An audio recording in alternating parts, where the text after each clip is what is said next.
ഇപ്പൊ ഒരു വിശുദ്ധ പട്ടി എന്ന് പറഞ്ഞാൽ എന്താ? നിങ്ങൾക്ക് അറിയത്തില്ലേ? വിശുദ്ധ പട്ടിയുണ്ട്.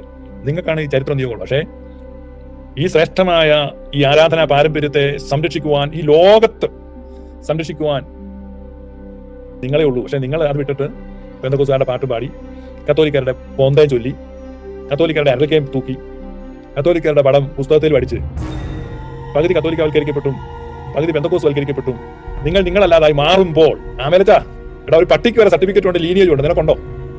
ഇന്ത്യൻ ഓർത്തഡോക്സുകാരാ, ഒരു പട്ടിക്ക് വരെ ലീനിയേജ് ഉണ്ട്, സർട്ടിഫിക്കറ്റ് ഉണ്ട്. അതിന്റെ തന്തയുടെ തന്ത അത് എവിടുന്ന വന്നെന്നുണ്ട്. നിനക്കുണ്ടോ? അല്ല ലീനിയേജ്. അപ്പൊ ഞാൻ പറഞ്ഞ ആ പട്ടിയേക്കാൾ അതപ്പതിക്കാൻ ടിക്കറ്റ് എടുത്ത് കാത്തു നിൽക്കുകയാണ് യാക്കോബായക്കാരൻ.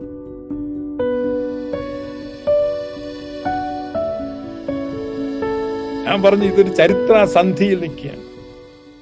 ഇത്ര പൂർവികവും ഇത്ര പുരാതനവും ഇത്ര വിശുദ്ധവും ഇത്ര ശ്രേഷ്ഠവുമായ ഒരു വിശ്വാസത്തിന്റെ നാളം ഈ പ്രപഞ്ചത്തിൽ അവസാനമായിട്ട് മുനിഞ്ഞു കത്തുന്നത് മലങ്കരയിലാണ്.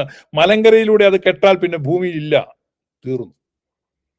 അതിനെ സംരക്ഷിക്കാനുള്ള ചരിത്രപരമായ ദൗത്യവും നിയോഗവും നിങ്ങൾക്ക്. അത് സംരക്ഷിക്കുന്ന അതിന് കഴിവുള്ള ശേഷിയുള്ള ശേമുഷിയുള്ള സംഘടന ഞാൻ നേരത്തെ പല പ്രാവശ്യം പറഞ്ഞു, ഇന്ത്യൻ ഓർത്തഡോക്സ് വിഭാഗത്തിലാണ്. കാരണം അവരെ സംബന്ധിച്ച് അവരെ അത് കീപ്പ് ചെയ്യാനുള്ള. പക്ഷെ അവർ തെറ്റിപ്പോയി. അവരിപ്പോ അവരെ മുഴുവൻ ചീത്ത പറഞ്ഞ്, പൈതൃകത്വം ചീത്ത പറഞ്ഞ്, പുതിയ യഹോവയുടെ ഗീതങ്ങൾ കൈമുത്തിന് വേണ്ടി അവർ ചമച്ചുകൊണ്ടിരിക്കുകയാണ്. അതുപോലെ ഈസ്റ്റ് സിറിയക്കിൽ ലിറ്റർജി എന്തിയാണ് പരിഭാഷപ്പെടുത്തി അല്ലെങ്കിൽ പരിവർത്തനപ്പെടുത്തി ആലപിക്കാനുള്ള പരിശ്രമങ്ങളൊക്കെ നടത്തിക്കൊണ്ടിരിക്കും. എന്ന് പറഞ്ഞാൽ അത് ഈ കക്ഷി വഴക്ക് നിമിത്തമാണ്. അപ്പൊ അവരിതിനെ എങ്ങനെ നശിപ്പിച്ച് കോട്ടി മാറ്റിക്കളയാൻ വേണ്ടി ശ്രമിക്കുകയാണ്. നമ്മൾ ഈ ചില സാധനമൊക്കെ മോട്ടിച്ചുകൊണ്ട് പോയി കഴിയുമ്പം, വണ്ടിയൊക്കെ മോട്ടിച്ച് പെയിന്റ് മാറ്റുന്ന പോലെ നീല കാർ മോട്ടിച്ചുകൊണ്ട് പോയി നമ്മൾ വർക്ക്ഷോപ്പിൽ കയറ്റിച്ച് മോട്ടിച്ചാൽ അത് മഞ്ഞ പെയിന്റ് അടിക്കുകയാണ്. എന്നാലും കാറിന്റെ ഉടമസ്ഥന് കണ്ടാ അറിയാം കേട്ടോ, എന്റെ കാറാണല്ലോ, എന്റെ പെയിന്റ് കണ്ടോ മഞ്ഞ എന്ന് പറഞ്ഞ പോലെ പെയിന്റ് അടിച്ച് മാറ്റുന്ന തിരക്കിലാണ് ഇന്ത്യൻ ഓർത്തഡോക്സുകാർ. അപ്പൊ അവരെ പറഞ്ഞിട്ട് കാര്യമില്ല. പിന്നെ ഈ സത്യവിശ്വാസവും ഈ ലിറ്റർജിയും ഈ പൈതൃകവും ഒക്കെ സംരക്ഷിക്കുന്ന ആരാണ്? യാക്കോബായക്കാരാണ്. നിങ്ങൾക്കാണ് ഈ ചരിത്ര നിയോഗമുള്ളത്. പക്ഷേ ഈ ശ്രേഷ്ഠമായ ഈ ആരാധനാ പാരമ്പര്യത്തെ സംരക്ഷിക്കുവാൻ, ഈ ലോകത്ത് സംരക്ഷിക്കുവാൻ നിങ്ങളെ ഉള്ളൂ. പക്ഷെ നിങ്ങൾ അത് വിട്ടിട്ട് പെന്തക്കോസ്തുകാരുടെ പാട്ടും പാടി, കത്തോലിക്കരുടെ കോന്തയം ചൊല്ലി, കത്തോലിക്കരുടെ അരൽക്കയം തൂക്കി, കത്തോലിക്കരുടെ പടം പുസ്തകത്തിൽ പഠിച്ച് പകുതി കത്തോലിക്കവൽക്കരിക്കപ്പെട്ടും പകുതി പെന്തക്കോസ്തുവൽക്കരിക്കപ്പെട്ടും നിങ്ങളല്ലാതായി മാറുമ്പോൾ ലോകം ഒരു ദിവസം ഈ സുറിയാനി സഭയുടെ സമ്പന്നമായ ഈ നിക്ഷേപത്തെ തിരിച്ചറിയും. ഞാൻ പറയുന്ന വെസ്റ്റേൺ വേൾഡ് വിൽ റിയലൈസ്. കാരണം ഞാൻ ഒത്തിരി ഈ വെസ്റ്റേണേഴ്സുമായിട്ടൊക്കെ സംസാരിക്കുന്നുണ്ട്. അവരൊക്കെ അത്ഭുതമാണ്. ഒരു ദിവസം വെസ്റ്റേൺ വേൾഡ്, ഇപ്പൊ ഇവിടെ ഒരൊറ്റ പാട്ട് പാടിയപ്പോൾ തന്നെ ഇവിടെ അവർ സ്തംഭിച്ചു. അഗ്നിമയന്മാര് പാടി ആലപിച്ചപ്പോൾ തന്നെ അമേരിക്കൻ ലോകം അത് സ്തംഭിച്ചത് കേട്ടിട്ട്. അപ്പൊ അവർ തിരക്കും ഈ ലിറ്റർജിയിൽ ബാക്കി എന്താണ്. അവരൊരു ദിവസം ഇതിനെ കണ്ടെത്തി കഴിയുമ്പോൾ അവർ പറയും, മലങ്കരയിൽ അഥവാ കേരളത്തിൽ ഇങ്ങനെ ഒരു കമ്മ്യൂണിറ്റി ഉണ്ട്, കൂടുതലായി നമുക്ക് അനുഭവിച്ച് ആസ്വദിക്കാൻ അവിടേക്ക് പോകാം. അപ്പം മെഡിക്കൽ ടൂറിസം എന്ന് പറയുന്നത് പോലെ എക്ലീഷ്യാസ്റ്റിക്കൽ ടൂറിസം വന്ന് എന്നാൽ കേരളത്തിലെ പള്ളികളും ആരാധന രീതികളും കാണാം എന്ന് പറഞ്ഞ് അവര് വരുമ്പോൾ, ഇവര് പണ്ടേ ഉപേക്ഷിച്ച് അമേരിക്കയിലെ വേസ്റ്റ് അസൂസ സ്ട്രീറ്റിലുണ്ടായ കുത്തിമറിച്ചിലും കോക്കാമ്പീച്ചിയാണ് നിന്റെ പള്ളി നടക്കുന്നതെങ്കിൽ എന്തൊരവസ്ഥയായിരിക്കും, എന്തൊരു തോൽവിയായിരിക്കും. അവരൊക്കെ വന്ന് നോക്കുകയാണ്. അപ്പൊ നിങ്ങൾ ഒരു കാര്യം ചെയ്യുക, ഈ ഗീതം 4-ാം നിറത്തിലൊന്ന് ആലപിക്ക് എന്ന് പറയുമ്പോൾ യാക്കോബായക്കാരൻ ആരെങ്കിലും ഇത് 4-ാം നിറത്തിൽ ആലപിക്കാൻ കാണുമെന്ന് എനിക്കറിയത്തില്ല. ആരും കാണത്തില്ല. കാരണം എക്കാറാം നിറങ്ങളൊന്നും അവിടെ പഠിപ്പിക്കുന്നില്ല, പ്രാക്ടീസ് ചെയ്യപ്പെടുന്നുമില്ല ഒരു പള്ളിയിലും. ഈ കഴിഞ്ഞ ദിവസം എങ്ങാണ്ട് തൊടുപുഴ എങ്ങാണ്ട് ഏതാണ്ട് ചവാടക്കിന് യാക്കോബായിൽ ഒരു നിറമല്ലാതെ പാട്ട് പാടിയെന്നുണ്ട്. ഈ പാട്ടൊക്കെ ഏത് ടൂണി വേണമെങ്കിലും പാടാൻ കേട്ടോ. അപ്പൊ അങ്ങനെയൊക്കെ പാടിയെന്ന് പാട്ടൊക്കെ.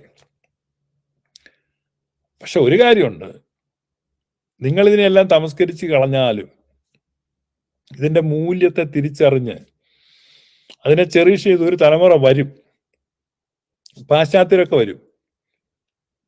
പക്ഷെ എന്നിട്ട് അവരെഴുതും, ഇന്ന് ഭൂമിയിൽ ഇത് പ്രാക്ടീസ് ചെയ്യുന്ന, ഇതിന്റെ ഒറിജിനെ പിന്തുടച്ചുള്ളവർ ഇന്ന് ജീവിച്ചിരിപ്പില്ല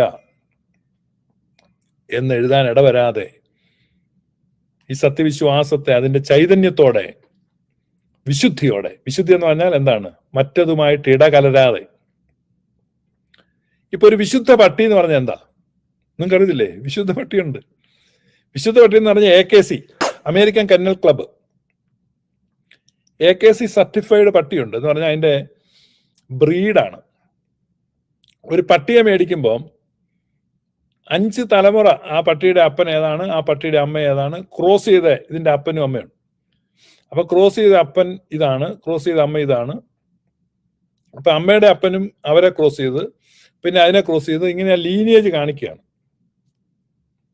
അതിന്റെ സർട്ടിഫിക്കേഷൻ മുഴുവൻ ഇങ്ങോട്ട് തരും. ഞാൻ ഈയിടെ ഒരു പട്ടിയെ മേടിക്കാൻ പോയി, $3750 അമേരിക്കൻ ഡോളർ കൊടുത്തു. 3750. എനിക്ക് വേണ്ടിയല്ല കേട്ടോ, വേറൊരാൾ മേടിച്ചാൽ, ഞാൻ കൂടെ പോയതാണ്, കണ്ടതാ മേടിക്കുന്നത്. 3750 അമേരിക്കൻ ഡോളർ കൊടുത്തു, പട്ടിയെ മേടിച്ചു, സർട്ടിഫിക്കറ്റ് എല്ലാം കണ്ടു. ആമേലച്ചാ, എടാ ഒരു പട്ടിക്ക് വരെ സർട്ടിഫിക്കറ്റും ഉണ്ട്, ലീനിയേജും ഉണ്ട്, നിനക്കുണ്ടോ? എടാ അമേരിക്കയിൽ ഒരു പട്ടിക്ക്, ഇന്ത്യയിലും ഉണ്ട് ഇപ്പം, ബാംഗ്ലൂരൊക്കെ പട്ടി. ഈയിടെ 37 കോടി രൂപ കൊടുത്ത ഒരു പട്ടിയെ മേടിച്ച ബാംഗ്ലൂർ എടുത്ത ED അന്വേഷണം ഉണ്ടായിരുന്നു. സിനിമയ്ക്കൊക്കെ അത് ആ പട്ടിയെ വിട്ടുകൊടുക്കുന്നുണ്ട്. ലോകത്തിലെ ഏറ്റവും വില കൂടിയ പട്ടിയാന്ന് പറഞ്ഞ് നെറ്റിൽ നിങ്ങൾ നോക്കിയാൽ മതി. ഏറ്റവും വില കൂടിയ പട്ടി ഏതാന്ന് നിങ്ങൾ നെറ്റിൽ നോക്കുക. ബാംഗ്ലൂർ ഒരുത്തം മേടിച്ചിട്ടുണ്ട്. ആ പട്ടിക്ക് ലീനിയേജ് നിനക്ക് വേണം. ഇത് ഒരു പട്ടിയെ മേടിച്ചു കഴിയുമ്പോൾ ഇന്ത്യയിലും ഉണ്ട്. ഇന്ത്യൻ ഓർത്തഡോക്സുകാരാ, ഒരു പട്ടിക്ക് വരെ ലീനിയേജ് ഉണ്ട്, സർട്ടിഫിക്കറ്റും ഉണ്ട്. അതിന്റെ തന്തയുടെ തന്ത അത് എവിടുന്നാ വന്നെന്നുണ്ട്. നിനക്കുണ്ടോ അല്ല ലീനിയേജ്? പട്ടിക്ക് വരെ ലീനിയേജ് ഉണ്ട്. അപ്പൊ ഞാൻ പറഞ്ഞ ആ പട്ടിയേക്കാൾ അതപ്പതിക്കാൻ ടിക്കറ്റ് എടുത്ത് കാത്തു നിൽക്കുകയാണ് യാക്കോബായക്കാരൻ. ഈ സമ്പന്നമായ പാരമ്പര്യവും പൈതൃകവും അതിന്റെ വിലയെ ഗൗനിക്കാതെ കേവലം പ്ലാസ്റ്റിക് പാത്രത്തിന് വേണ്ടി ഓട്ടുരുളിയും ഓട്ടുമന്തിയൊക്കെ കൊടുത്ത ഞങ്ങളുടെ നാട്ടിടവഴികളിലെ പൊട്ടിപ്പെണ്ണുങ്ങളെക്കാൾ യാക്കോബായക്കാരൊക്കെ അതപ്പതിച്ചു എന്നോർത്ത് ഖേദപൂർവ്വം ഞാൻ വാക്കുകളെ ചുരുക്കുന്നു.